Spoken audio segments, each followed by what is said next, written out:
Naglabas ng arrest warrant para kay dating Miss Universe co-owner Anja Krajuthatip ang Phranakhon District Court ng Thailand ngayong Martes ika-25 ng Nobyembre taong 2025. Batay sa ulat ng Kausod English, ang arrest warrant ay inisyu matapos niyang mamis ang verdict hearing para sa kanyang fraud case na may halagang 30 million Thai baht o halos 55 million pesos. Hindi rin nagsumite si Krajuthatip ng kanyang eksplanasyon tungkol sa kanyang pagliban kaya naman nagpa siya ang South Bangkok Criminal Court na sinadya niya ito, to evade justice and ordered her arrest.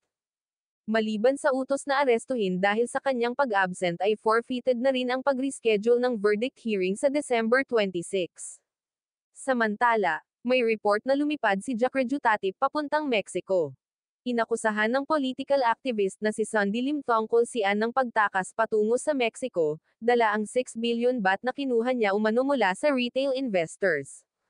Kabilang sa mga paratang ni Sandy ang pagkakaroon umano niya ng Mexican citizenship, sa tulong ni Miss Universe Organization President Raul Rocha, kapalit ang pamumuhay niya ng marangya sa Mexico. Ang isyu tungkol sa di umano'y pagtalilis ni Ann sa Mexico ang lalong nagpalakas sa mga hinalang sinadyang papanalunin si Fatima Bush ng Mexico sa Miss Universe 2025.